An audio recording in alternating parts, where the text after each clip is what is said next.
Hello everyone, आज हम electrochemistry का अगला टॉपिक पढ़ेंगे जिसका नाम है बेटा इलेक्ट्रोकेमिकल सेल या गैल्वेनिक सेल। इसे वोल्टाइक सेल भी बोलते हैं। वोल्टाइक सेल जैसे कि आपको मैं बताया था बेटा कि 1793 में अलेक्जेंड्रो वोल्टा ने इस सेल की खोज की थी, इसीलिए इस सेल को वोल्टाइक सेल भी बोला जाता है। तो सबसे बेसिक चीज क्या है, जब भी किसी चीज के बारे में पढ़ते हैं तो उसकी डेफिनेशन पढ़ते हैं। इसकी डेफिनेशन में सिंपल सी एक लैंग्वेज लिखेंगे। क्या है language? A device which convert chemical energy into electrical energy that is known as electrochemical cell और गैल्वेनिक सेल और वोल्टाइक सेल। मतलब एक ऐसा डिवाइस जो इलेक्ट्रिकल एनर्जी प्रोड्यूस करे। कैसे प्रोड्यूस करे? With the help of chemical energy. तो हम कह सकते हैं अ डिवाइस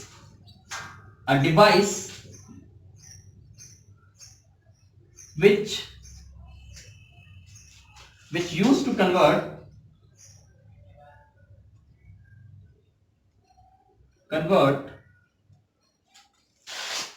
chemical energy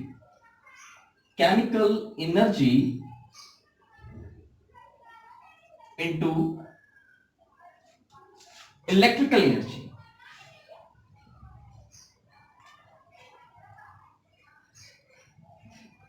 बहुत ही सिंपल डेफिनेशन है।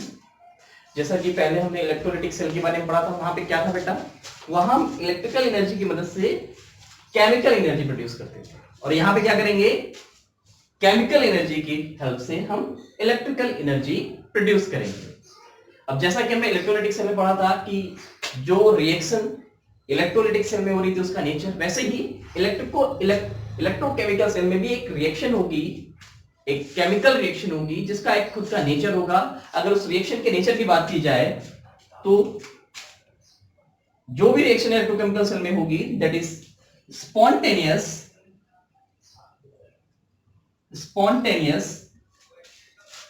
और क्या बच्चों? एक्सोथर्मिक, क्योंकि एनर्जी में मिल रही है। कौन सी एनर्जी मिल रही है? Electrical energy. तो it is spontaneous exothermic redox reaction. इस पूरे चैप्टर में हर जगह, चाहे वो इलेक्ट्रोलाइटिक सेल हो चाहे वो इलेक्ट्रोकेमिकल सेल हो, ये दोनों ही सेल में रिडॉक्स रिएक्शन होती है। मतलब ऐसी रिएक्शन होती है जिसमें रिडक्शन और ऑक्सीडेशन पैरेलल चल रहे हो, साइमल्टेनियसली चल रहे हो। क्लियर? तो अगर हम नेचर की बात करें, इलेक्ट्रोकेमिकल सेल में होने वाली रिएक्शन का नेचर क्या है, तो बेटा ये स्पॉन्टेनियस एक्सोथर्मिक रिडॉक्स रिएक्शन है। क्लियर?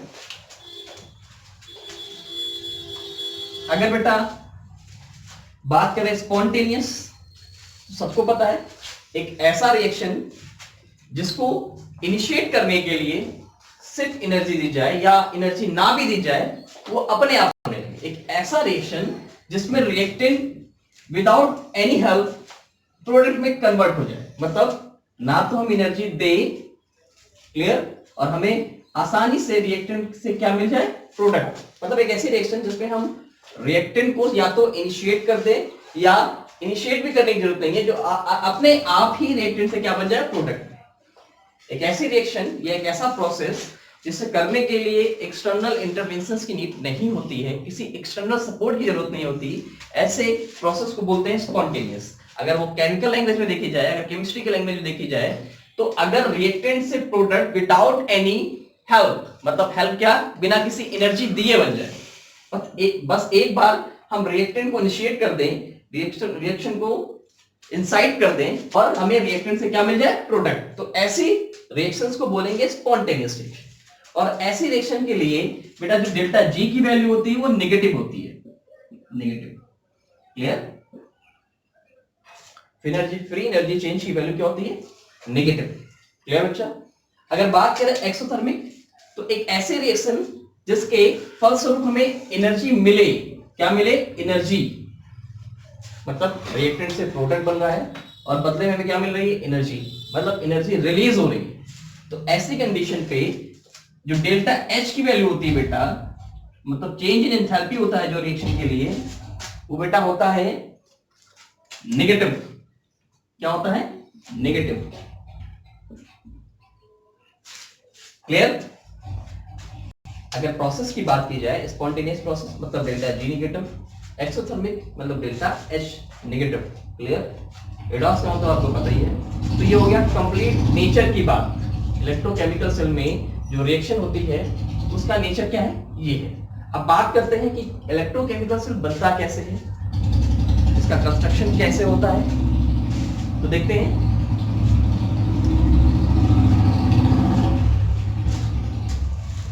ये लिख लिया होगा आप लोगों ने, हाँ स्क्रीनशॉट ले लीजिएगा।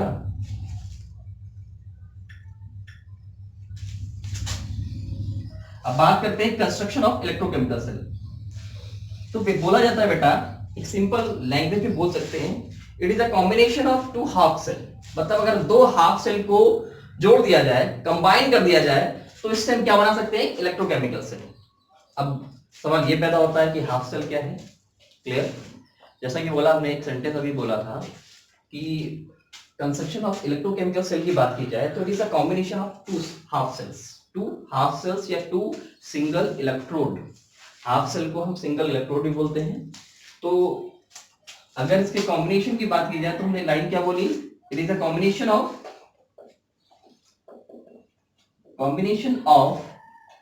To half cell. Clear? Half cell को हम सिंगल इलेक्ट्रोड भी बोलते हैं।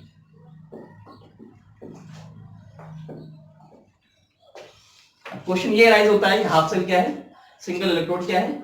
तो देखते हैं सिंगल इलेक्ट्रोड या हाफ सेल है क्या, और इसे बारीकी से समझते हैं। अगर हमने ये समझ लिया तो हम आसानी से इलेक्ट्रोकेमिकल सेल को समझ सकते हैं और क्वेश्चन भी सॉल्व कर सकते हैं उसके। क्लियर?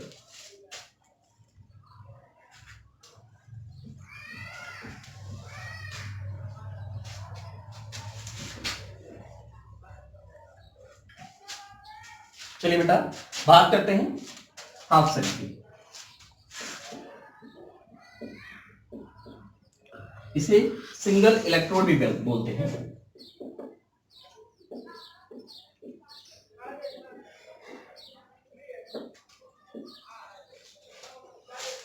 ये बेसिक यूनिट है इलेक्ट्रोकेमिकल सेल की। अभी हमने बोला electrochemical cell it is a combination of two half cell. Clear? तो बात करें हाफ सेल क्या है, तो अगर हम इसको डेफिनेशन में डिफाइन करें तो ऐसा बोलते हैं, when two different oxidation state of same element are kept in contact, इस अरेंजमेंट को बोलते हैं हाफ सेल। मतलब arrangement in which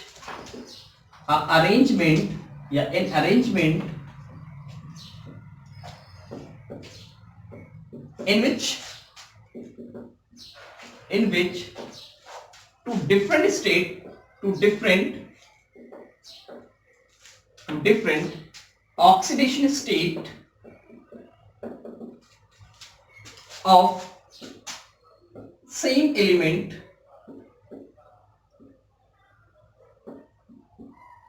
are kept in contact is known as half cell, और सिंगल इलेक्ट्रोड। क्लियर? कहने का मतलब है अगर किसी भी एलिमेंट की दो डिफरेंट ऑक्सीजन स्टेट को एक साथ कांटेक्ट में रखा जाए तो ऐसे अरेंजमेंट को हम क्या बोलेंगे, हाफ सेल या सिंगल इलेक्ट्रोड। जैसे बेटा, जैसे हमने एक सेल कंस्ट्रक्ट किया, उस सेल में हमने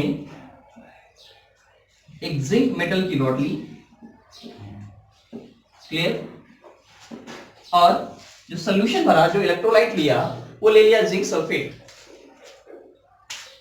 क्या ले लिया इलेक्ट्रोलाइट के रूप में, जिंक सल्फेट। क्लियर? अब देखो बेटा, एक तो ये जिंक रॉड है, यहां पे जनरल की ऑक्सीजन स्टेट क्या होगी, 0। दूसरा हमारे पास जो इलेक्ट्रोलाइट में मौजूद है उसमें जनरल की ऑक्सीजन स्टेट क्या है बेटा, +2।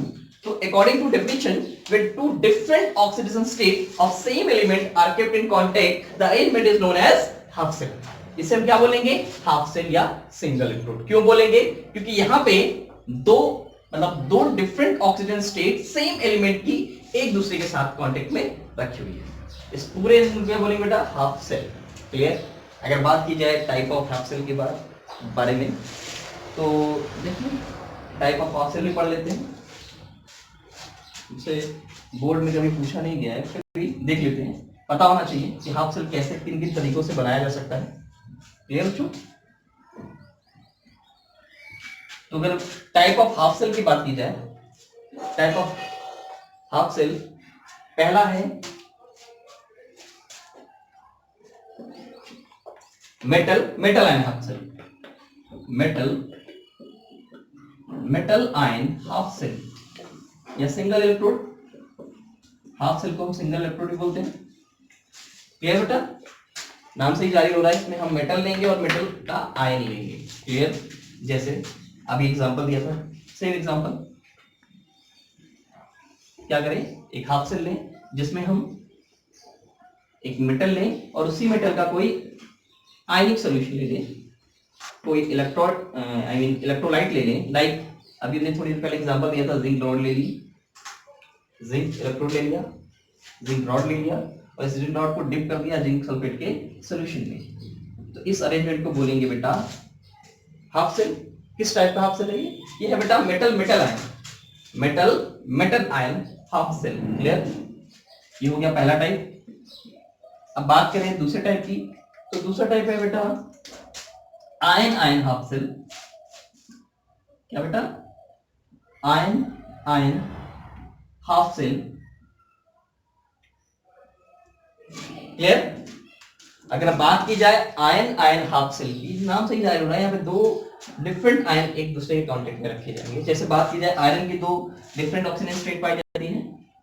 सपोज एक सॉल्यूशन लिया, इस सॉल्यूशन में फेरस आयन भी मौजूद है और फेरिक आयन भी मौजूद है। क्लियर बच्चों? एक सॉल्यूशन लिया जिसमें आयरन की दो डिफरेंट ऑक्सीजन स्टेट है, एक Fe+2 एक Fe+3। According to definition, when two different oxygen states are kept in contact, the arrangement is known as half cell. यहाँ पे वही हुआ, दो डिफरेंट आयन मतलब सेम एलिमेंट के डिफरेंट ऑक्सीजन स्टेट के आयन एक दूसरे के कांटेक्ट में रखे गए, ऐसे हाफ सेल को बोलेंगे आयन हाफ सेल। क्लियर? इसे नोट करते जाइएगा। अब हम बात करेंगे नेक्स्ट टाइप की। क्लियर? आई होप आप लोगों ने इसे लिख लिया होगा। अब बात करते हैं नेक्स्ट हाफ सेल की। अगला टाइप जो है उसे बोलते हैं बेटा गैस आयन इलेक्ट्रोड। क्या है अगला type? Gas ion electrode, gas ion half cell. क्या है गैस आयन हाफ सेल में? इसमें क्या करते हैं बेटा, एक सेल में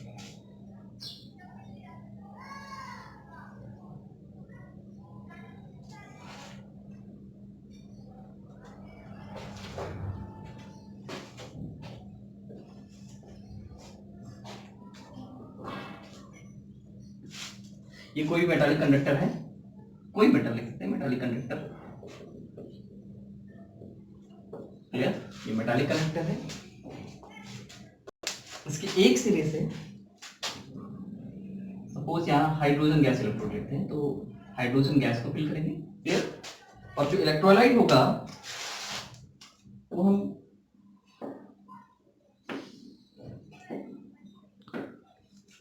मान लो हम ले लेते हैं HCl, हाइड्रोक्लोरिक एसिड, HCl, जिसमें H+ और Cl- आयन। क्लियर? तो बेटा अगर हम बात करें गैस आयन हाफ सेल की, तो गैस आयन हाफ सेल में देखो हाइड्रोजन और यहाँ हाइड्रोजन आयन, ये दो डिफरेंट ऑक्सीजन स्टेट वाले एलिमेंट एक दूसरे के कांटेक्ट में रख दिए गए। हाइड्रोजन गैस पास की जा रही है इस सॉल्यूशन में, और इस सॉल्यूशन में क्या है, H+ पहले से। When two different oxygen state are of same element are kept in contact, the arrangement known as half cell. इसको बोलते हैं बेटा गैस आयन हाफ सेल। अगर पर्टिकुलर सेल को बताएं तो इसको बोलते हैं हाइड्रोजन इलेक्ट्रोड। क्या बोलेंगे बोला इसको? हाइड्रोजन इलेक्ट्रोड, क्योंकि उसमें हाइड्रोजन गैस का इस्तेमाल किया गया है। अगर इसी जगह क्लोरीन गैस का इस्तेमाल करते हैं तो क्लोरीन इलेक्ट्रोड हो जाता। कुछ नहीं कहा, जैसे यहाँ Cl- मौजूद है, अगर हम हाइड्रोजन की जगह क्लोरीन गैस को पास कर देते हैं तो बन जाता है क्लोरीन इलेक्ट्रोड। क्लियर बेटा? ये था तीसरा टाइप। और एक और टाइप जो बहुत रेयरली यूज होता है, एक कॉम्प्लेक्स टाइप है, देखते हैं, उसको बोलते हैं बेटा metal metal ion and metal salt electrode. Clear? Metal metal ion है, सॉल्ट इलेक्ट्रोड। इसमें कुछ नहीं करेंगे, बेटा क्या करते हैं, जैसे एक इलेक्ट्रोलाइटिक सेल में अगर कोई मेटल लिया जाए, सपोज हमने सिल्वर मेटल लिया, क्लियर? कौन सा मेटल ले लिया? सिल्वर। क्लियर? अब सिल्वर का कोई सॉल्ट ले लिया, सिल्वर का ही कोई आयन ले लिया, मान लो सॉल्यूशन में हमने डाल दिया सॉल्यूशन में बेटा AgCl। साथ ही साथ इस इलेक्ट्रोलाइट में जो AgCl ऐड किया है, इसमें कुछ और भी ऐड कर दे। क्या ऐड कर दे? कुछ ऐसा ऐड कर दे जो इसके नेगेटिव आयन से मिलता जुलता हो। लाइक अगर इसी में हम HCl ऐड कर दें, क्लियर? तो इसी इलेक्ट्रोड को बोलते हैं metal metal ion salt electrode. Metal है, मेटल आयन भी मौजूद है, और सॉल्ट हमने बेसिकली HCl ले लिया। यहाँ पे अगर सॉल्ट की बात की जाए तो यहाँ पे हम HCl की जगह NaCl भी ले सकते हैं। बेसिकली हमें नेगेटिव आयन को कॉमन रखना होता है, तो यहाँ पे क्या ले सकते हैं? NaCl भी ले सकते हैं। क्लियर? तो इसे बोलते हैं metal metal ion and salt electrode. Clear बच्चों? ये 4 टाइप के सेल थे। ये तो हो गई हाफ सेल की बात। इससे पहले कि हम इलेक्ट्रोकेमिकल सेल की ओर बढ़े, इलेक्ट्रोकेमिकल सेल का कंस्ट्रक्शन देखें, उससे पहले हम हाफ सेल की कुछ केमिकल एक्टिविटी के बारे में देखते हैं। आखिर ऐसा होता क्या है कि एक नॉर्मल से अरेंजमेंट से हमें इलेक्ट्रिसिटी मिल जाती है, क्या कर रहे हैं इसमें, आखिर क्या केमिकल कन्वर्जन हो रहा है, क्या चेंजेस आ रहे हैं जिससे हमें इससे एक एनर्जी मिल रही है, इलेक्ट्रिकल एनर्जी मिल रही है या इलेक्ट्रिसिटी मिल रही है। समझते हैं, कुछ फैक्ट्स को समझते हैं, फिर उसके बाद आगे पढ़ेंगे इलेक्ट्रोकेमिकल सेल का कंस्ट्रक्शन क्या है।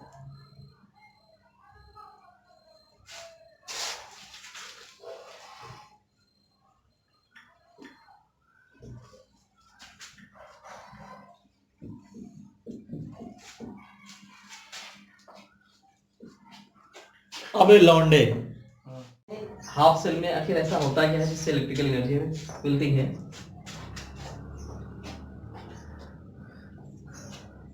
Consider a half cell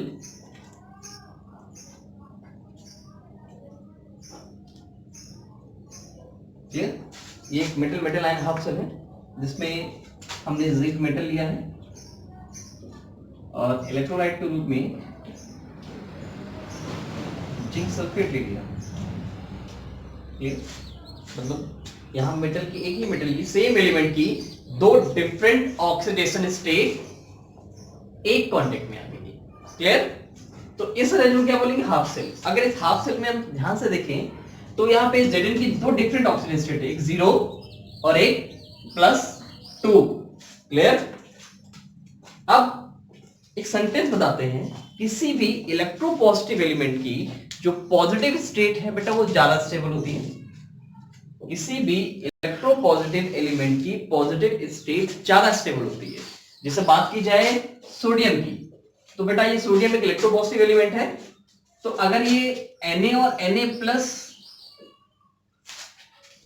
2 different state में पाया जा रहा है, तो ऐसे इन दोनों स्टेट में बेटा क्या था, हमने क्या लिखा? Na और Na+। क्लियर? तो इन दोनों में अगर स्टेबिलिटी देखी जाए तो किसकी होगी? Na+ की। क्यों? कि जितने भी इलेक्ट्रोपॉजिटिव एलिमेंट्स होते हैं, they have strong tendency to lose a electron. Clear? इस वजह से यहां पे सोडियम आयन सोडियम से ज्यादा स्टेबल है। जितने भी इलेक्ट्रोपॉजिटिव एलिमेंट होंगे, सारे इलेक्ट्रोपॉजिटिव एलिमेंट की, मोस्ट ऑफ इलेक्ट्रोपॉजिटिव एलिमेंट की जो पॉजिटिव स्टेट है वो जनरली ज्यादा स्टेबल होती है compare to lower positive state. Clear? या कंपेयर टू न्यूट्रल स्टेट। अगर किसी इलेक्ट्रोपॉजिटिव एलिमेंट की बात की जाए, मेटल की बात की जाए, तो ऐसी कंडीशन पे किसी भी इलेक्ट्रोपॉजिटिव मेटल की जो पॉजिटिव स्टेट है वो ज्यादा स्टेबल होती है। क्लियर? अगर यहां बात की जाए तो जिंक एक इलेक्ट्रोपॉजिटिव एलिमेंट है। अब Zn और Zn+2 में ज्यादा स्टेबल कौन होगा? पॉजिटिव से ज्यादा स्टेबल होगी, इसका मतलब Zn+2 यहां ज्यादा स्टेबल है, मतलब जिंक से ज्यादा स्टेबल कौन? Zn+2। क्लियर? अब नेचर में सभी लोग होना क्या चाहते हैं? स्टेबल। क्लियर? ये तो पढ़ा ही होगा भाई, नेचर में हम सब स्टेबल ही होना चाहते हैं, आप भी स्टेबल होना चाहते हैं, हम भी स्टेबल होना चाहते हैं। अपने अपने अलग स्टेबिलिटी के क्राइटेरिया होते हैं, आपके अलग होंगे, हमारे अलग, इसके अलग है। अब इसके क्या क्राइटेरिया है? यहाँ पे जिंक स्टेबल होना चाहता है, मतलब जिंक चाहता है जिंक आयन में कन्वर्ट होना, मतलब Zn चेंज होना चाहता है Zn+2 में। और जैसा कि हमने पढ़ा Zn+2 ज्यादा स्टेबल है, इसलिए जिंक कहां कन्वर्ट हो रहा है? Zn+2 में। कैसे कन्वर्ट होगा? यहां क्या करेगा? जिंक 2 इलेक्ट्रॉन रिमूव करके Zn+2 में कन्वर्ट हो गया। क्लियर बच्चों? मतलब यहां पे क्या हो रहा होगा? इस हाफ सेल में क्या हो रहा होगा कि लगातार Zn कन्वर्ट हो रहा होगा किसमें? Zn+2 में। क्लियर? भाई स्टेबल होना चाह रहा है ये जिंक रॉड, इस चक्कर में ये लगातार किसमें कन्वर्ट हो रहा है? Zn+2 में। क्लियर? लेकिन ये जो इलेक्ट्रॉन रिलीज हो रहे हैं, ये इलेक्ट्रॉन कहां जाएंगे? हमेशा याद रखना, इलेक्ट्रॉन हमेशा मेटालिक रॉड ही पकड़ती है। इलेक्ट्रॉन जो है कहां जाके बैठ जाएंगे? मेटालिक रॉड पे। यहां मेटालिक रॉड है कौन? जिंक। मतलब इलेक्ट्रॉन जाके कहां एडजस्ट हो गया? इस मेटल रॉड पे। क्लियर? लगातार जैसे जैसे Zn+2 में कन्वर्ट होगा, वैसे वैसे इस मेटल पर नेगेटिव चार्ज की कंसंट्रेशन बढ़ती जाएगी, नेगेटिव चार्ज बढ़ता जाएगा। क्लियर? और सॉल्यूशन में लगातार Zn+2 बढ़ने से सॉल्यूशन लगभग पॉजिटिवली चार्ज हो जाएगा। क्लियर? मतलब सॉल्यूशन में लगातार पॉजिटिव आयन बढ़ रहा है, तो सॉल्यूशन हमारा क्या हो जाएगा? Positively charge. क्लियर? और मेटल क्या हो जाएगा? लगातार इलेक्ट्रॉन बढ़ने से मेटल हो जाएगा नेगेटिवली चार्ज। अगर ऐसा हुआ तो देखो, दो डिफरेंट, एक पॉजिटिव आयन और एक नेगेटिव आयन, एक मेटल और एक मेटल सॉल्यूशन, इन दोनों के बीच एक क्या क्रिएट हो गया? Potential difference. एक ज्यादा पोटेंशियल पे, एक लो पोटेंशियल पे। क्लियर बच्चों? इसका मतलब इस सॉल्यूशन में एक पोटेंशियल डिफरेंस क्रिएट हो गया। अगर पोटेंशियल डिफरेंस क्रिएट हो गया है तो करंट को इजी गेट किया जा सकता है। ठीक है? पढ़ाई होगा। क्लियर? अगर लो पोटेंशियल से हाई पोटेंशियल की बात करें, नेगेटिव और ये पॉजिटिव, तो इलेक्ट्रॉन कहां से कहां फ्लो करती है? Positive to negative. क्यों फ्लो करती है? क्योंकि यहाँ पे पोटेंशियल का डिफरेंस है। करंट तभी मिलेगी या करंट तभी फ्लो होगी जब दो इलेक्ट्रोड के बीच पोटेंशियल डिफरेंस हो। क्लियर? यहाँ पे वही हुआ, यहाँ पे मेटल बन गया नेगेटिवली चार्ज और यहाँ सॉल्यूशन बन गया पॉजिटिवली चार्ज। मेटल और सॉल्यूशन के बीच एक पोटेंशियल डिफरेंस क्रिएट हो गया जो रिस्पॉन्सिबल होगा करंट के लिए। क्लियर? लेकिन एक बात और बेटा, ये जो पोटेंशियल डिफरेंस है, अगर किसी भी हाफ सेल की बात की जाए तो किसी भी हाफ सेल से हम इलेक्ट्रिसिटी प्रोड्यूस नहीं कर सकते, मतलब किसी भी हाफ सेल की हम इलेक्ट्रोड पोटेंशियल की वैल्यू नहीं निकाल सकते। क्लियर? इन मेटल और मेटल सॉल्यूशन, मेटल और सॉल्यूशन के बीच जो पोटेंशियल डिफरेंस क्रिएट हुआ है, इसको बेटा हम लिखते हैं इलेक्ट्रोड पोटेंशियल के रूप में। क्या लिखते हैं? Electrode potential. जनरली हम फिजिक्स में पढ़ते हैं इसे V से डिनोट करते हैं, बट यहां पे हम डिनोट करेंगे E से। किससे? E से। इसको बोलेंगे हम पोटेंशियल। क्लियर? कौन सा पोटेंशियल है? इलेक्ट्रोड पोटेंशियल है। ये हाफ सेल पोटेंशियल है। क्या बोलेंगे इसको? हाफ सेल पोटेंशियल या फिर इलेक्ट्रोड पोटेंशियल या सिंगल इलेक्ट्रोड पोटेंशियल। क्लियर? ये क्या बेटा? यहाँ पे हाफ सेल पोटेंशियल। क्लियर? या इसको हम बोल सकते हैं, क्योंकि यहाँ पे प्रोसेस जो हो रही है उसको बोल रहे हैं, कौन सी प्रोसेस हो रही है? De electrolysation process. इसको बोलते हैं ऑक्सीडेशन प्रोसेस। तो इसको बोल सकते हैं E of oxidation, half cell oxidation potential. जो ई की वैल्यू आएगी, जो इन दोनों के बीच का पोटेंशियल डिफरेंस होगा, इन दोनों के बीच का जो पोटेंशियल डिफरेंस होगा, उसको क्या बोल सकते हैं? Half cell potential. या क्योंकि प्रोसेस हो रही है ऑक्सीडेशन, तो इसको बोल सकते हैं oxidation potential for half cell, या हाफ सेल ऑक्सीडेशन पोटेंशियल, या single electrode oxidation potential. Clear? समझ में आया? ये तो बात हुई किसी इलेक्ट्रोपॉजिटिव एलिमेंट की। यहाँ पे ऑक्सीडेशन हो रहा है, उससे एक पोटेंशियल डिफरेंस क्रिएट हो रहा है जो रिस्पॉन्सिबल होगा आगे करंट के लिए। और जैसा कि हमने एक सेंटेंस बोला कि किसी हाफ सेल में जो पोटेंशियल डिफरेंस आता है ये हम कैलकुलेट नहीं कर सकते, हम सिंगल हाफ सेल का पोटेंशियल डिफरेंस कैलकुलेट नहीं कर सकते। हमें किसी भी सेल का किसी भी हाफ सेल का इलेक्ट्रोड पोटेंशियल निकालने के लिए हमें कम से कम 2 सेल जरूर चाहिए। क्लियर? हम सिंगल सेल का कभी इलेक्ट्रोड पोटेंशियल नहीं निकाल सकते। क्लियर? इसका हम इलेक्ट्रोड पोटेंशियल निकाल तो नहीं सकते, अभी फिलहाल अभी नहीं निकाल सकते, सिंगल सेल की वजह से नहीं निकाल सकते, लेकिन हम इसको क्या नाम देंगे? इसको हम नाम देंगे हाफ सेल पोटेंशियल, या फिर क्योंकि प्रोसेस हो रही है ऑक्सीडेशन, इसको बोलेंगे ऑक्सीडेशन पोटेंशियल या हाफ सेल ऑक्सीडेशन पोटेंशियल। अब यही चीज हम देखते हैं, अगर बाय चांस यहां पे कोई इलेक्ट्रोपॉजिटिव मेटल ना लिया जाता, यस, सपोज यहां कोई इलेक्ट्रोपॉजिटिव मेटल ना लिया जाता,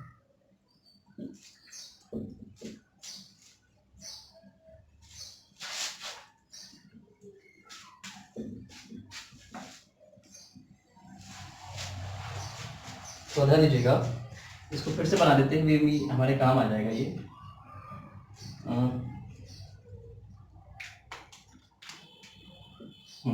अभी ठीक है।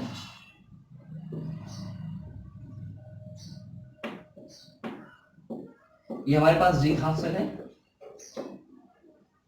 अभी डिस्कस किया। अगर हम एक और हाफ सेल ले लेते हैं, सपोज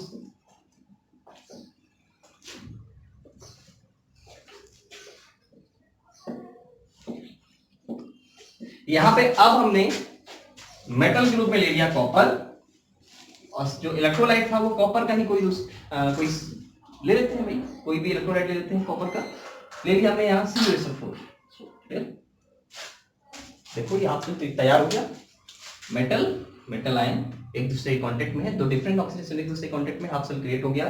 अब यहां सिचुएशन देखते हैं, यहां की सिचुएशन देखिए, ये एक इलेक्ट्रोपॉजिटिव एलिमेंट था, इस वजह से यहां पे जेनरल चेंज हो रहा था, जेनरल +2 में लगा था।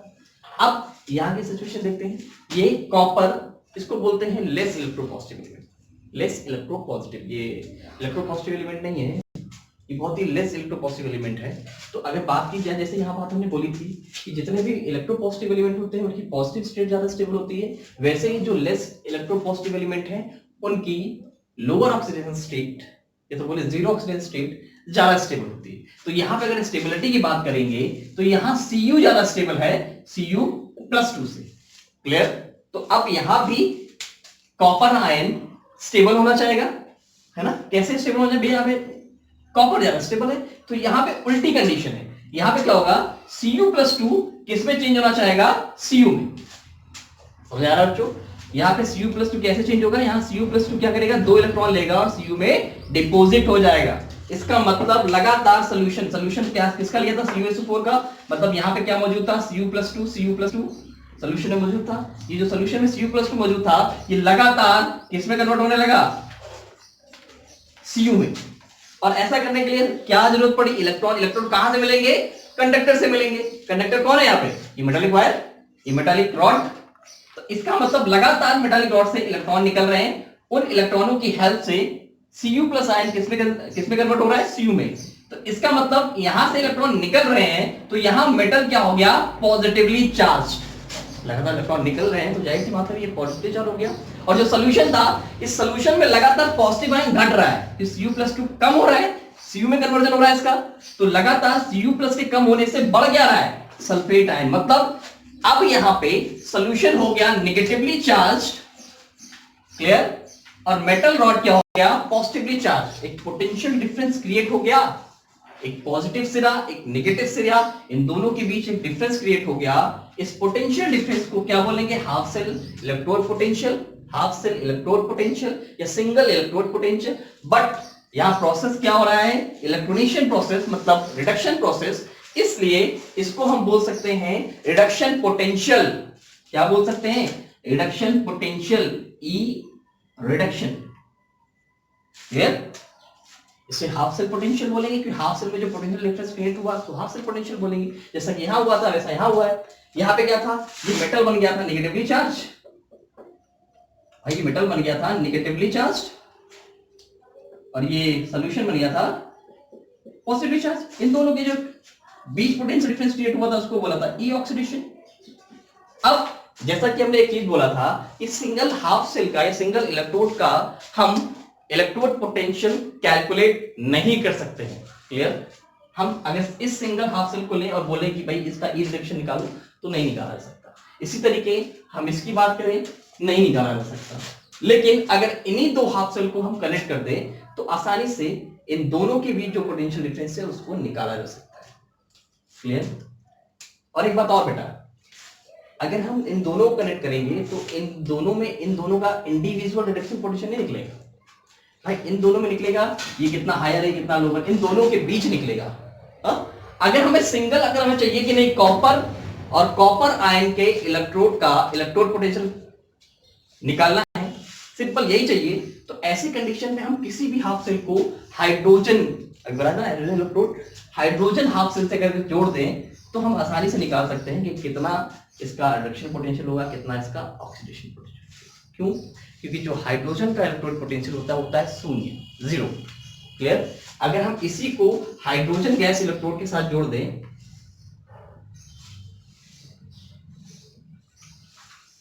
बताया था हमने भी, हाइड्रोजन गैस इलेक्ट्रोड के साथ जोड़ दें, कौन सी गैस? हाइड्रोजन गैस, यहां H+। अगर हम इसी सेल को किसके साथ जोड़ दें? हाइड्रोजन गैस इलेक्ट्रोड के साथ, तो ऐसी कंडीशन पे हमें कॉपर का क्या मिल जाएगा? Reduction potential. समझ आ रहा है बच्चों? क्योंकि सिंगल का तो निकाल नहीं सकते, इसके रेस्पेक्ट में निकाल सकते हैं, क्योंकि इसका इलेक्ट्रोड पोटेंशियल क्या होता है? 0। इसका इलेक्ट्रोड पोटेंशियल क्या होता है? 0। अब 0 के रेस्पेक्ट में इसका हम एज्यूम करते हैं 0। क्लियर? तो इसका क्या है? 0। इसके रेस्पेक्ट में इसका कितना है निकल आएगा। इसी तरह हमें जिंक और जिंक आयन इलेक्ट्रोड का क्या निकालना हो? Half cell potential. तो इसको भी क्या करेंगे? इसको भी हाइड्रोजन इलेक्ट्रोड से जोड़ देंगे, तो हम इसका भी निकालेंगे। आपके बुक में एक सीरीज दी जाती है, इसको बोलते हैं इलेक्ट्रोकेमिकल सीरीज। वो ऐसे ही तैयार की जाती है, हम अलग अलग एलिमेंट लेते हैं, उसका सोल्यूशन लेते हैं। अब हाफ सेल बनाते हैं, हर एक मेटल का हाफ सेल बनाएंगे, ऐसे जिंक का बना लिया, कॉपर का बना लिया, सोडियम का बना लिया, लिथियम का बना लिया, पोटेशियम का बना लिया, हर एक मेटल का बनाएंगे, उसको हाइड्रोजन इलेक्ट्रोड से जोड़ देंगे। इससे हर एक मेटल का इंडिविजुअल रिडक्शन पोटेंशियल निकल आता है या ऑक्सीडेशन पोटेंशियल निकल आता है। उसी की एक सीरीज बना देते हैं जिसको हम बोलते हैं इलेक्ट्रोकेमिकल सीरीज। क्लियर? सही है? ऐसे इसको जोड़ दिया, इसका निकल आया, इसको जोड़ दिया, इसका निकल आया, इसको एक अरेंज कर दिया डिक्रीजिंग ऑर्डर में, इंक्रीजिंग ऑर्डर में, जो एक सीरीज तैयार होगी उसे हम बोल देंगे इलेक्ट्रोकेमिकल सीरीज। याद करने की जरूरत नहीं है, हाँ, अगर याद कर ले तो बहुत अच्छी बात है। फिर भी कहां से आता है वो वैल्यूज, कहां से क्रिएट होती है, कहां से बनती है, तो आई थिंक हम बता लोगे कहां से बनती है। लेकिन हम डिस्कस दूसरा कर रहे हैं, यहाँ पे हम बात कर रहे थे कंस्ट्रक्शन ऑफ इलेक्ट्रोकेमिकल सीरीज। ठीक है?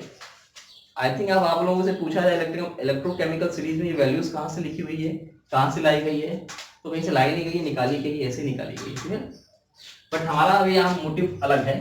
हमें अभी क्या करना है? अभी हमें इलेक्ट्रोकेमिकल सेल तैयार करना है जिसमें दो हाफ सेल इस्तेमाल किए जा रहे हैं, एक कॉपर और एक जिंक हाफ सेल। क्लियर? हमने भी बोला कि बेटा इधर एक अलग पोटेंशियल डिफरेंस क्रिएट है, इधर एक अलग पोटेंशियल। अब इन दोनों सेल को जोड़ दिया जाए, सपोज एक मेटालिक वायर से इन दोनों को जोड़ दिया जाए, यहां लगा दिया गैल्वेनोमीटर, तो हम क्या देखते हैं? हम देखते हैं कि जैसे ही हम दोनों को जोड़ते हैं अचानक से करंट फ्लो कर जाती है। कैसे फ्लो कर जाती है, क्यों फ्लो कर जाती है? देखो बेटा, यहां पे अगर बात करें तो जिंक रॉड पे क्या है? नेगेटिव चार्ज है, मतलब इलेक्ट्रॉनों की काफी ज्यादा अधिकता है। ये एनोड है, यहाँ पे ऑक्सीडेशन हो रहा है, उसको बोलते हैं एनोड। अगर हम इलेक्ट्रोलाइटिक सेल से कंपेयर करने लगेंगे तो यहाँ पे सारी कैलकुलेशन बिगड़ेगी। क्यों बिगड़ेगी? क्योंकि हमने वहां पढ़ा था जो एनोड होता है वो पॉजिटिवली चार्ज होता है, जो कैथोड होता है वो नेगेटिव चार्ज होता है। लेकिन अगर यहाँ आप ध्यान से देखो तो एनोड पे क्या आ रहा है? Negative charge. यहाँ एनोड क्या हो गया?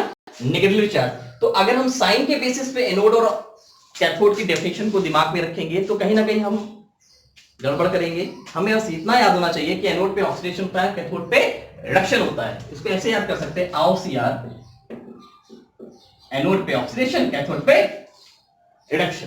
क्लियर? तो यहाँ पे एनोड पे क्या हो रहा है? ऑक्सीडेशन, यहाँ ऑक्सीडेशन प्रोसेस हो रही थी, इसलिए ये ऑक्सीडेशन लिखा था हमने यहाँ पे रिडक्शन प्रोसेस हो रही थी। क्लियर? जब इन दोनों सेल को जोड़ दिया तो हमने क्या देखा कि यहाँ इलेक्ट्रॉनों की ज्यादा एक्सेस थी, यहाँ इलेक्ट्रॉन कम थे, तो अचानक इलेक्ट्रॉन कहां से कहां फ्लो कर गया? एनोड से कैथोड। जब इलेक्ट्रॉन फ्लो करेगा तो इलेक्ट्रॉन के अपोजिट डायरेक्शन में कौन फ्लो करेगा? करंट फ्लो करेगा। इसका मतलब करंट का डायरेक्शन क्या हो गया? क्या हो गया current direction? Cathode to anode. ये क्या है बेटा हमारा? कैथोड। कैथोड पे क्या हो रहा है, रिडक्शन हो रहा है, एनोड पे क्या हो रहा है, ऑक्सीडेशन। अगर बात करें, क्वेश्चन पूछे कि किसी भी इलेक्ट्रोकेमिकल सेल में इलेक्ट्रॉनों का ट्रांसफर कहां से कहां होता है, अभी बताया ना, यहाँ इलेक्ट्रॉनों की एक्सेस है इसलिए इलेक्ट्रॉन का ट्रांसफर कहां से हो रहा है, एनोड से, और कहां जा रहा है, कैथोड पे। अगर करंट की बात करेगा तो इलेक्ट्रॉनों के मूवमेंट के रिवर्स डायरेक्शन में करंट फ्लो करती है। इलेक्ट्रॉन इस डायरेक्शन में भाग रहे हैं तो करंट किस डायरेक्शन में भागेगी, इस डायरेक्शन। क्लियर। अब फिजिक्स में एक सेंटेंस बहुत बार पढ़ा होगा, आई थिंक बहुत गौर किया होगा उस पर आप लोगों ने। वो सेंटेंस ये था कि करंट कभी ओपन पाथ पे फ्लो नहीं करती है, current always flow in a close path. क्या यहां पे क्लोज पाथ क्रिएट हो रहा है, नहीं, क्लोज हुआ नहीं हुआ।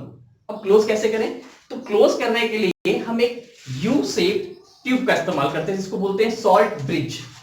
अगर इस सर्किट को हमें क्लोज करना है, इस सर्किट को अगर हमें कंपाइल करना है तो उसके लिए हम क्या इस्तेमाल करेंगे, सॉल्ट ब्रिज। एक यू शेप्ड क्या होती है,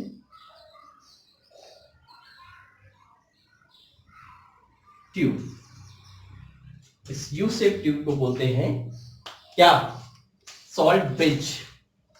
आई थिंक थोड़ा बहुत समझ में आ रहा होगा, बार बार 2-3 बार वीडियो को रिवाइज करके देखोगे एकदम समझ में आ जाएगा। इस सॉल्ट ब्रिज का काम क्या है बेटा, इस सॉल्ट ब्रिज का काम है हमें एनोड मतलब एनोडिक हाफ सेल और कैथोडिक हाफ सेल को एक साथ जोड़ना, मतलब क्लोज पाथ तैयार करना जिससे करंट फ्लो हो जाए। अब करंट कैसे फ्लो होगी भाई, जोड़ने से क्या करंट फ्लो हो जाएगी। यहाँ पे कोई कैरियर तो होना चाहिए, कोई चार्ज कैरियर, कोई करंट कैरियर तो होना चाहिए। तो करंट कैरियर के रूप में सॉल्ट ब्रिज में हम इस्तेमाल करते हैं क्या, इस्तेमाल करते हैं concentrated solution of inert electrolyte. Inert इसलिए लेते हैं कि ये सेल रिएक्शन को प्रभावित ना करे, सेल रिएक्शन को डिस्टर्ब ना करे, अपना कोई कंट्रीब्यूशन ना करे। ऐसा ना हो कि खुद जाके यहाँ रिएक्शन कर ले, जो हमें चाहिए था वो ना हो, कुछ और हो जाए। तो इसीलिए हम क्या लेते हैं, इनर्ट इलेक्ट्रोलाइट। इनर्ट इलेक्ट्रोलाइट के रूप में बेटा हम ले लेते हैं, जैसे जैसे ले लिया हमने KCl ले लिया, क्लियर, NO3 ले लिया, K2SO4 ले लिया, AiS4NH3 अमोनियम नाइट्रेट ले लिया। क्लियर, ये सारे के सारे क्या है, इनर्ट इलेक्ट्रोलाइट। अब बड़ा टॉपिक है इनर्ट इलेक्ट्रोलाइट, देखने को बताया, इतना बता देते हैं। इनर्ट इलेक्ट्रोलाइट वो होते हैं जिसमें कैटायन और एनायन दोनों का ट्रांसपोर्ट नंबर सेम हो, मतलब दोनों ही सेम स्पीड से दौड़े। क्लियर, अगर कैटायनिक पार्ट और एनायनिक पार्ट का ट्रांसपोर्ट नंबर सेम हो, ट्रांसपोर्ट नंबर मतलब ये बताता है स्पीड, अगर दोनों की स्पीड सेम हो, दोनों की ट्रेवल करने की स्पीड सेम हो, तो ऐसे को बोलते हैं इलेक्ट्रोलाइट, जैसे यहां हो रहा है। क्लियर, तो सॉल्ट ब्रिज में हम क्या लेते हैं, concentrated solution of inert electrolyte. अब अगर कंसंट्रेटेड सॉल्यूशन नहीं लिया गया है तो कभी कभी सॉल्यूशन को हम थोड़ा सा सॉलिडिफाइड कर देते हैं। हम कह सकते हैं यहाँ पे हम सॉलिडिफाइड सॉल्यूशन लेते हैं। क्या लेते हैं, सॉलिडिफाइड। सॉलिडिफाइड का मतलब बेटा ये होता है कि ऐसा अगर हमने कोई लिक्विड लिया, जैसे हमने लिक्विड डाला, लिक्विड क्या करेगा, फ्लो कर जाएगा, जब पूरा पहुंच गया तब पहुंच जाएगा।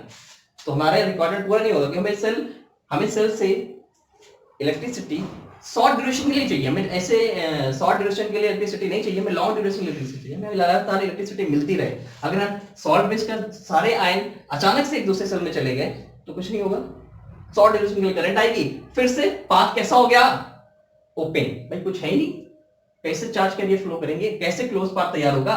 तो ऐसी कंडीशन पे हम सॉल्यूशन को थोड़ा सॉलिडिफाइड कर दिया, तो कंसंट्रेटेड सॉल्यूशन लेंगे तो ज्यादा थिक होगा, इस वजह से पूरा का पूरा मूव नहीं करेगा। यहां पे हम एक मेम्ब्रेन लगा देते हैं। क्लियर, तो या तो क्या ले लें, कंसंट्रेटेड सॉल्यूशन ले लिया, सॉलिडिफाइड सॉल्यूशन। और सॉलिडिफाइड सॉल्यूशन का मतलब होता है इसे हम इसका जो सॉल्यूशन है, ये जो इनर्ट इलेक्ट्रोलाइट सॉल्यूशन है, उसको जिलेटिन के साथ मिक्स कर दें, या फिर अगर ये दोनों ही हाई विस्कस सॉल्यूशन होते हैं। क्लियर, या तो अगर के साथ मिक्स करते हैं या जिलेटिन के साथ मिक्स करते हैं। इसके साथ अगर एक सॉलिड सॉल्यूशन तैयार करके हम सॉल्ट ब्रिज भर देते हैं तो हमारा काम पूरा हो जाएगा।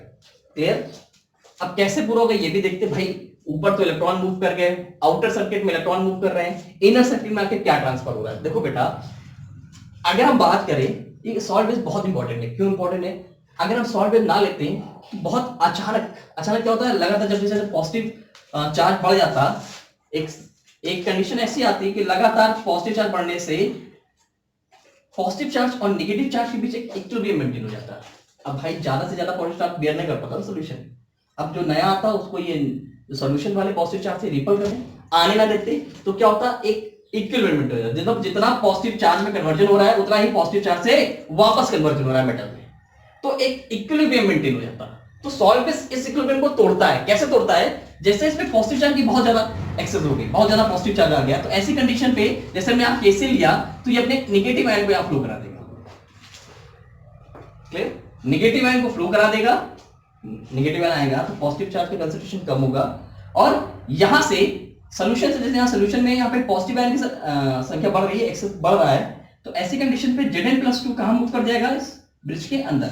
तो लगातार Cl- आ रहा है वापस सॉल्यूशन में, और Zn+2 जो ज्यादा था, एक्सेस था, वो पहुंच रहा है ऊपर। तो ऐसी कंडीशन पे हम इसकी पॉजिटिव कंसंट्रेशन को थोड़ा सा कंट्रोल कर सकते हैं, हम रिएक्शन को इक्विलिब्रियम में जाने से रोक सकते हैं, क्योंकि अगर रिएक्शन यहां पे इक्विलिब्रियम में चली गई तो हमें फर्दर पोटेंशियल डिफरेंस नहीं मिलेगा।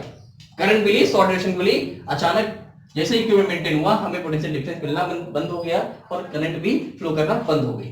तो सॉल्ट बेस का बहुत यूज है। पहला यूज तो क्या हो गया भाई, इसका काम हो गया चार्ज कैरियर्स के थ्रू करंट को फ्लो कराना। चार्ज कैरियर के थ्रू करंट को फ्लो कराना, अगर हम बोलना चाहें यूज ऑफ सॉल्ट ब्रिज बहुत इंपॉर्टेंट है, लिख सकते हो। पहला यूज तो हो गया to allow the movements of ions from one electrode to another electrode. क्या? To allow the movements of ion from one electrode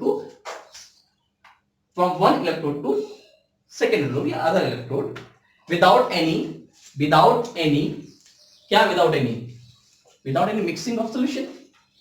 mixing नहीं हो रहा है, सॉल्यूशन यहां का उठ के यहां नहीं आ रहा है, नहीं उठ के वहां जा रहा है, बिना किसी मिक्सिंग के ये चार्ज आयंस को फ्लो करा रहा है, ये सर्किट को क्लोज कर रहा है।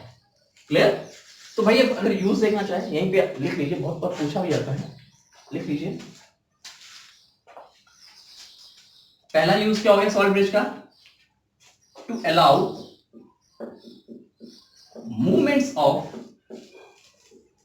movements of ions from one solution to another solution without any mixing of solution,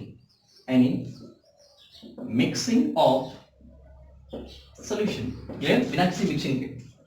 दूसरा बहुत इंपॉर्टेंट, ये ओवरऑल हर एक हाफ सेल की इलेक्ट्रिकल न्यूट्रलिटी को बरकरार रखता है। कहने का मतलब है, जब हमने शुरुआत में हाफ सेल लिया था तो जितना पॉजिटिव था उतना ही नेगेटिव था, न्यूट्रल था, इलेक्ट्रिकल न्यूट्रल था हमारे पास जो हाफ सेल था। लेकिन लगातार Zn का Zn+2 में कन्वर्जन होने से, सॉल्यूशन में लगातार क्या बढ़ने लगा? जिंक आयन, पॉजिटिव चार्ज बढ़ने लगा। क्लियर? इलेक्ट्रिकल न्यूट्रलिटी बिगड़ने लगी। समझ में आ रहा है? लेकिन इस सॉल्ट ब्रिज के कारण क्या हुआ? सॉल्ट ब्रिज ने नेगेटिव आयन भेजा और कुछ पॉजिटिव आयन को सक आउट कर लिया, इस वजह से इस सॉल्यूशन की इलेक्ट्रिकल न्यूट्रलिटी बरकरार हो गई। तो दूसरा बहुत इंपॉर्टेंट यूज है इसका, to maintain the electrical neutrality of the solution, to maintain the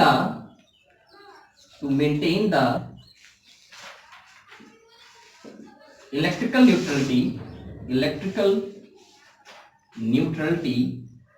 neutrality of the solution। दो बहुत इंपॉर्टेंट यूज है, आई थिंक आप लोगों को समझ में आया होगा। To maintain the electrical neutrality of the solution, बहुत इंपॉर्टेंट है। अगर समझ में आ गया करंट कैसे फ्लो हो गया, देखो बाहर आउटर में तो इलेक्ट्रॉन का फ्लो हुआ, इनर में क्या आयंस फ्लो कर गए, किसके थ्रू फ्लो कर गए? सॉल्ट ब्रिज के थ्रू। जैसे यहाँ पे पॉजिटिव आयन बढ़ रहा था तो उसने एक नेगेटिव आयन यहाँ भेज दिया और साथ ही साथ कुछ पॉजिटिव आयन को ले लिया, और यहाँ क्या होगा? लगातार यहाँ पे नेगेटिव बढ़ रहा होगा और यहाँ पॉजिटिव बढ़ रहा था सॉल्यूशन में, यहाँ लगातार नेगेटिव मतलब सल्फेट आयन बढ़ रहे हैं। जैसे आप कॉपर सल्फेट लिया तो लगातार यहाँ सल्फेट आयन बढ़ रहे होंगे। अब क्या करेगा ये सल्फेट आयन को अलाउ कर देगा जाने के लिए, और साथ ही साथ इसके पास क्या भेज देगा? K+ है। इसके पास क्या भेज देगा? Cl- है। क्लियर? ये था सॉल्ट ब्रिज। लेते क्या है? ये लिखा हुआ है। यूजेस क्या है, आई मीन इसका क्या यूज है, क्या इंपॉर्टेंस है, वो यहां पे लिखा हुआ है। बहुत इंपॉर्टेंट है। एक बार अगर ये पूरी वर्किंग प्रोसेस समझ में आ गई तो हमें पता चल जाएगा कि कैसे इन दो हाफ सेल की मदद से हम इलेक्ट्रिसिटी को प्रोड्यूस कर सकते हैं। जैसे यहाँ पे जिंक इलेक्ट्रोड जो था, ये जो जिंक हाफ सेल था, यहाँ पे ये ज्यादा ये निगेटिवली चार्ज था, ये जो इलेक्ट्रोड था ये निगेटिवली चार्ज था, ये जिंक मेटल था ये निगेटिवली चार्ज था, ये पॉजिटिव चार्ज था, इस वजह से यहाँ इलेक्ट्रॉन यहाँ से क्या फ्लो कर गए यहाँ पर। क्लियर? तो यहाँ तो आउटर इलेक्ट्रॉन फ्लो कर गए, लेकिन इनर सर्किट में आयन फ्लो कर गए, जिससे क्लोज पाथ क्रिएट हो गया और करंट क्या कर गई, मूव कर गई। बच्चों इसको बहुत अच्छे से पढ़िएगा।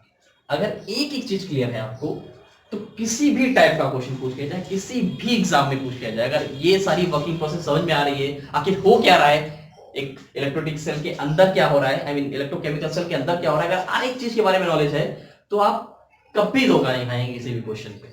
बहुत बार क्वेश्चन पूछा जाता है कि भाई आउटर सर्किट में, एक्सटर्नल सर्किट में फ्लो ऑफ करंट का डायरेक्शन क्या है, फ्लो ऑफ इलेक्ट्रॉन का डायरेक्शन क्या है। जैसा कि हमने बताया यहाँ इलेक्ट्रॉनों की एक्सेस हो जाती है एनोड पे, इसका मतलब जहां पे एक्सेस इलेक्ट्रॉन होंगे वहीं से तो निकलेंगे, मतलब कहां से निकल रहा है इलेक्ट्रॉन, एनोड से निकल रहा है, कहां जा रहा है, कैथोड पे जा रहा है। करंट कहां से कहां फ्लो कर रही है, अगर आप आउटर सर्किट की बात करें तो करंट हमारी कैथोड से एनोड मूव कर रही है। क्लियर? अगर पूछा जाए क्वेश्चन में इनर सर्किट में चार्ज कैरियर का काम कौन करता है, इनर सर्किट में चार्ज कैरियर कौन मूव करा रहा है, इनर सर्किट में, ये इनर सर्किट बोली, इनर सर्किट में चार्ज कैरियर्स कैसे फ्लो हो रहे हैं, किसकी मदद से फ्लो हो रहे हैं, आयंस की मदद से फ्लो हो रहे हैं, जो सॉल्यूशन में पड़ा है, जो सॉल्ट में पड़ा है, इनकी मदद से। क्लियर? इसको बहुत ध्यान से पढ़िएगा, समझ के पढ़िएगा, ये बहुत ही हेल्पफुल होगा। इसके बाद हम नर्स क्वेश्चन की तरफ बढ़ेंगे, जिसका इस्तेमाल हम न्यूमेरिकल में करेंगे और बहुत अच्छे न्यूमेरिकल बनते हैं इस टॉपिक से। ठीक है, पढ़ाई करिए।